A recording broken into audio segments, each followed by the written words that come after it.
Mariluz. Buenas noches, soy Omar Mariluz y esto es ¿Quién tiene la razón? Vamos a hablar un poco de la Junta Nacional de Justicia, que hay que recordar y ponerlo en contexto. Reemplazó al ya extinto Consejo Nacional de la Magistratura y lo que vemos ahora es que han empezado las investigaciones contra los fiscales supremos, jueces supremos que han estado vinculados a todo este tema de los cuellos blancos del puerto. Y hay que recordar un poco y hacer un poco, digamos, de memoria, porque esto se revela más o menos en julio, si no me equivoco, junio del 2018, es decir, ya vamos a cumplir 2 años desde que el Perú pudo conocer, gracias a estos audios, el tejimaneje que había en el sistema de justicia en el país. Ojo, no solamente el Poder Judicial, esto era mucho más grande, estaban implicados también fiscales, incluso se veía algunos intentos de interceder en el Ministerio de Justicia. Era el sistema de justicia en general que estaba siendo abordado por estos famosos hermanitos. Entonces la pregunta que hay que hacernos es, a partir de esto, ¿cuánto ha cambiado el sistema de justicia? Porque no hay que olvidar también que en el discurso de 28 de julio el propio presidente de la República, ya Martín Vizcarra, lo que anuncia es justamente una reforma del sistema de justicia a partir de estos audios del escándalo, que así se les denominó. Efectivamente, la Junta Nacional de Justicia nace a partir de esa reforma que propuso la Comisión Wagner. Entonces, lo que debemos preguntarnos es cuánto hemos avanzado en aras de tener un mejor sistema de justicia en el país. Y es lo que quiero debatir hoy con mis distinguidos invitados, el doctor Óscar Urbiol, expresidente del Tribunal Constitucional, y el doctor Aníbal Quiroga, constitucionalista, a quien les agradezco por acompañarnos esta noche. Y lo que la noticia del día pues tiene que ver con esto, ¿no? Que ya la Junta Nacional de Justicia está investigando en principio al ex fiscal de la Nación, Pedro Chávarri, actual fiscal supremo, y al actual fiscal supremo, Tomás Aladino Gálvez, además de otros jueces supremos y otros fiscales. Pero ¿cuánto hemos avanzado realmente en esa reforma del sistema de justicia del país? La Junta Nacional de Justicia es uno de los aspectos involucrados en la reforma del sistema de justicia, que lamentablemente ha tenido un atraso en la elección de los 7 miembros que hoy conforman la Junta Nacional de Justicia, y recién estamos viendo, después de 45 días de su instalación, unas decisiones importantes como el inicio de las investigaciones y los procesos disciplinarios a los fiscales supremos y algunos jueces supremos que están involucrados en el famoso caso los cuellos blancos del puerto. En cuanto a la reforma de justicia, todavía no tenemos absolutamente nada en concreto. El sistema de justicia no solamente es la Junta Nacional de Justicia, o sea, el nombramiento de los jueces y fiscales es mucho más complejo, ¿no?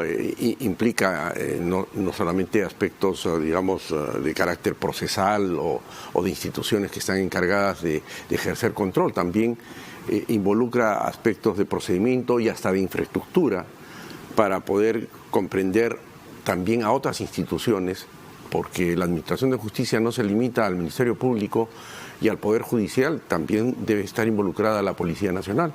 Claro. Hemos visto hoy, en estos días, ¿no?, que después de 4 años... El caso de esta joven. De esta joven, y esa es parte de la Administración de Justicia. Entonces, creo que ese es un buen ejemplo para que pensemos en una verdadera reforma que involucra más allá de lo que es solamente la elección de jueces y fiscales. Y eso es clarísimo, ¿no? Es decir, la Junta Nacional de Justicia, claro que era importante reformar lo que era el Consejo Nacional de la Magistratura.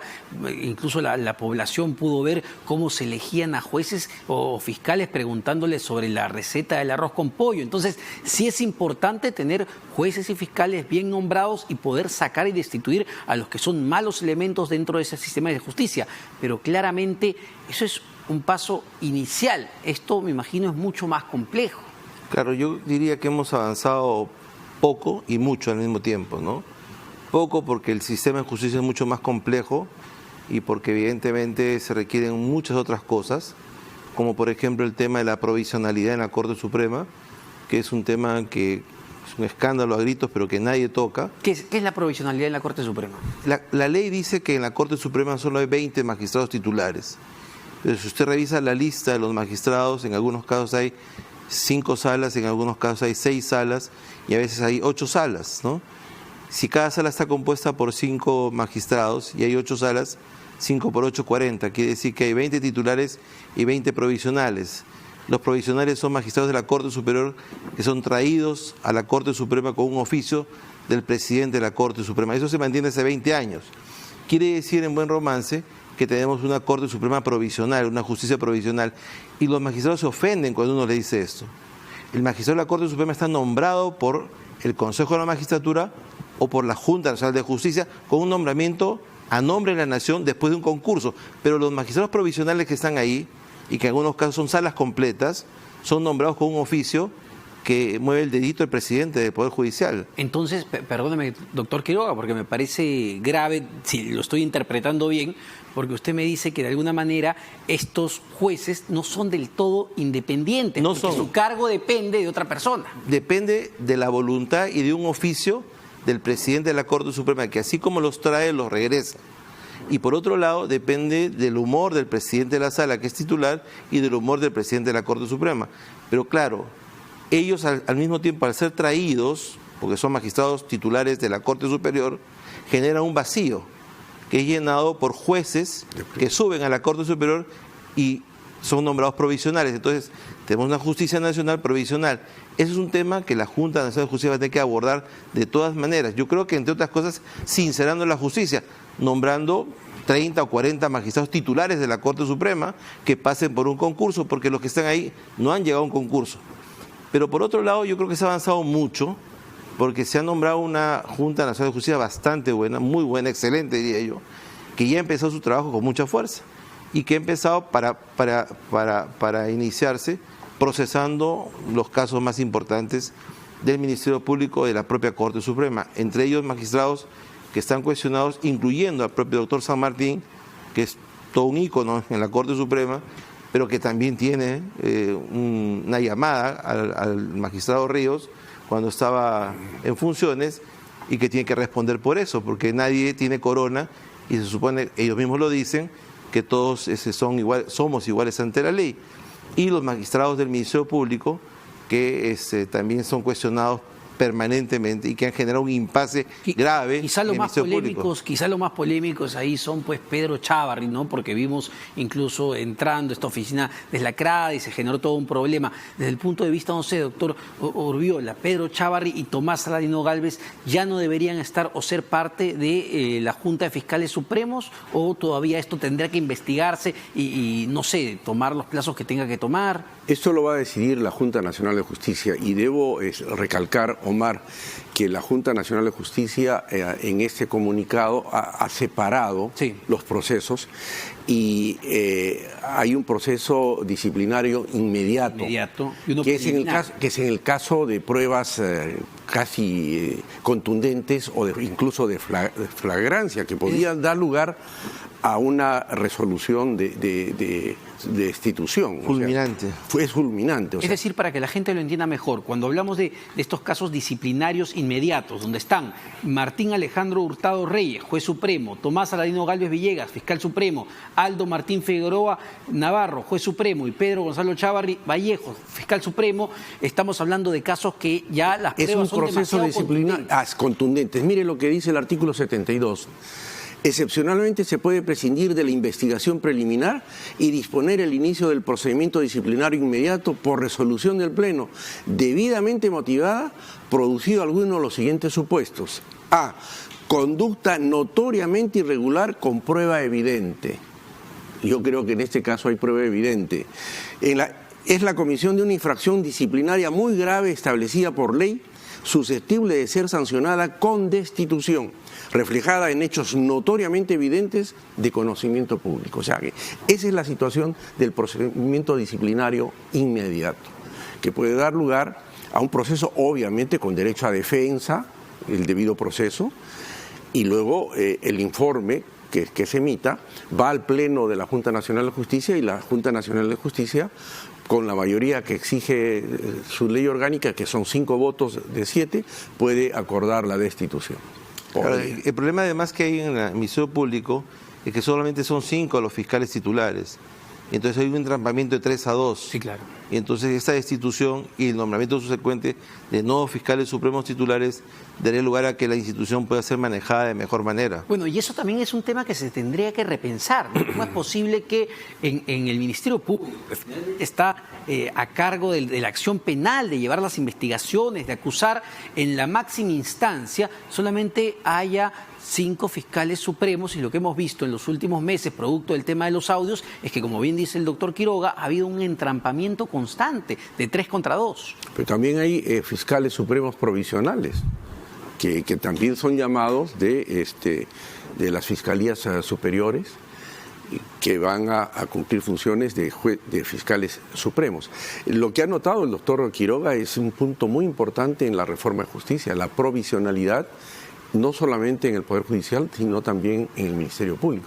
Y eso es un tema que va a necesitar quizás la modificación de la ley orgánica del Poder Judicial, porque los jueces provisionales supremos no integran la sala plena. No entran al club de Toby. Cuando va a sala plena, que gobierna el Poder Judicial, solamente entran los 20 nada más titulares. Los titulares. Los otros que administran justicia y que a veces son salas completas, se quedan afuera en la puerta. Pero yo me preguntaba antes de esta conversación y hacía el balance, ¿no? Ya vamos a cumplir 2 años ahora en junio, julio, de que se dieron los audios estos del escándalo, donde vimos las triquiñuelas y los hermanitos negociando. Y realmente, y ustedes mismos lo dicen, que lo que hemos avanzado ya en el fondo del asunto, en la reforma en sí de justicia, es todavía muy poco. ¿Qué es lo que ha faltado? ¿Ha faltado voluntad política? ¿Ha faltado ideas innovadoras para reformar la justicia? ¿O estamos hablando ya de un problema mucho más enquistado en nuestro sistema? Por un lado, el tema había metástasis en el sistema, ¿no? El problema estaba muy profundamente enraizado. Por otro lado, no ha habido voluntad política, lo que ha habido es el uso político de una situación para, digamos, ganar rating en las encuestas. Pero por otro lado, el tema del Consejo Nacional de Magistratura está una reingeniería que recién se ha podido lograr, mire usted, con dificultad. El primer concurso fue declarado desierto y el único que pasó 5 minutos antes lo tuvieron que desconvocar, y el segundo concurso 2 tuvieron que esperar para poder juramentar. Ahora hay personas que son reputadas, hay personas que tienen experiencia en el Poder Judicial, experiencia en el Ministerio Público y experiencia en el mundo del derecho que estamos seguros van a poder nombrar mejores magistrados, ¿no? A esto hay que agregar también la crisis política que hemos tenido, ¿no? Muchas de estas reformas necesitan leyes que modifiquen la ley orgánica, tanto el Ministerio Público como del Poder Judicial, y esa posibilidad no se daba porque sabemos perfectamente que teníamos un Parlamento que estaba abocado a otras cosas y menos precisamente a lo que era fundamental. Y a esto también hay que agregar el enfrentamiento entre el Ejecutivo y el Legislativo, que también los ha distraído de los temas tan importantes, ¿no? ¿Tienen confianza que este Parlamento, el que se va a instalar ahora en marzo, pueda y sobre todo tenga el tiempo, que es importante, de poder abordar una reforma de justicia integral y ojo, con los plazos que también me imagino esto amerita, porque la cosa tampoco es ir al caballazo y al corre-corre por aprobar cualquier cosa? Esto se tiene que debatir, discutir para llegar, digamos, al punto exacto, ¿no? Mire, Omar, antiguamente se nombraba una comisión revisora de la ley orgánica del Poder Judicial que no solo estaba integrada por congresistas, era una de las últimas comisiones revisoras de la ley orgánica del Poder Judicial que yo integré, estaba conformada por representantes del Poder Judicial en todos los niveles, supremos, superiores y de primera instancia, del Ministerio Público, ¿no? Y también había representantes de la Cámara de Diputados, de la Cámara de Senadores. Era una comisión revisora que trabajaba permanentemente y que propuso las modificaciones a la ley orgánica del Poder Judicial. Yo creo que ese sistema de trabajo se tiene que retomar, incluso incorporando a la academia, porque creo que eso es importante, Aníbal. Sin duda, claro. Pero yo diría que, digamos, la confianza sobre ese nuevo Parlamento es relativa, ¿no? Yo creo que el presidente Vizcarra ha hecho un flaco favor con esas elecciones, ¿no? Porque ha destapado una olla en donde en primer lugar tenemos a un espectro que es el tema de Antauro, que nadie sabe qué va a pasar, a una cosa rara que es FREPAP, los pescaditos. Es una incógnita. Es una incógnita absoluta. Claro, el ex premier Solar dijo que estas elecciones se habían refrescado. Imagino que se refería a los pescaditos, ¿no? Y por otro lado, una locomotora que es Urresti, con 500.000 de votos preferenciales que nadie sabe hasta dónde van a poder parar. Pero también este Congreso sabe que viene de un Congreso deslegitimado y con mucha mala percepción en la población. Tienen que unirse para por lo menos sacar algún tipo de reforma esencial. El tema de la justicia nunca ha sido un tema esencial para el Estado.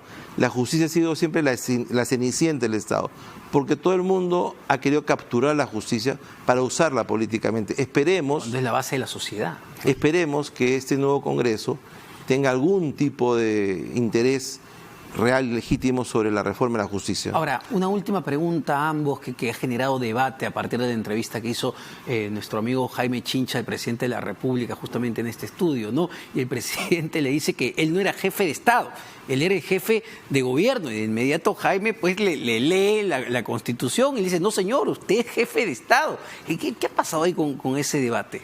Bueno, es que el presidente Vizcarra no comprende el sistema político que tiene el Perú, y no es de ahora, desde prácticamente su fundación.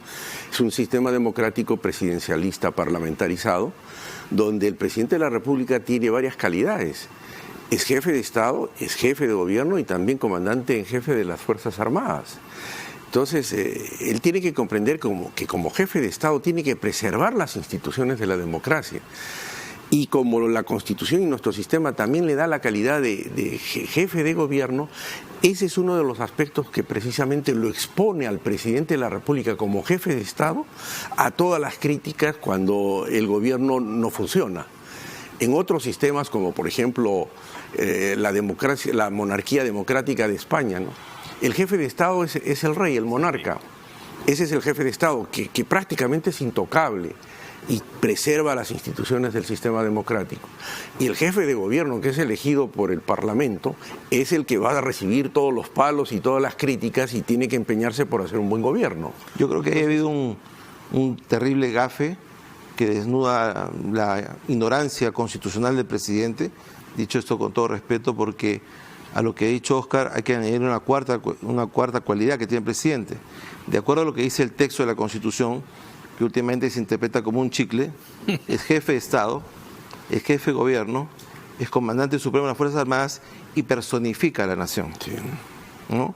Eso no quiere decir que va a intervenir en los otros poderes. Él está obligado a respetar el equilibrio de poderes, pero es jefe de Estado. Pero si el presidente de la República no comprende que es jefe de Estado, realmente poca visión constitucional tiene. Ahora podemos entender por qué entonces saca interpretaciones como la negación fáctica o esta apresurada disolución. El Tribunal Constitucional finalmente le dio la razón. Sí, pero porque ya trabaja sobre leche derramada y sobre una situación que ya estaba dada y porque retroceder era peor. Pero este resultado, ¿quién podría aseverar que este resultado electoral es mejor que lo que había antes, ¿no? Bueno, y en ese caso el tribunal ha actuado como guardaespaldas del señor Vizcarra, es decir, le ha guardado las espaldas abdicando de una función primordial del tribunal, que es ser guardián de la Constitución. Es lamentable. Bueno, ahí están las opiniones del expresidente del Tribunal Constitucional, Óscar Urriola, y el constitucionalista Aníbal Quiroga sobre las declaraciones finales del presidente de la República aquí en este canal, en RPP Noticias. Nos vamos a una pausa, no se vayan, venimos con mucho más.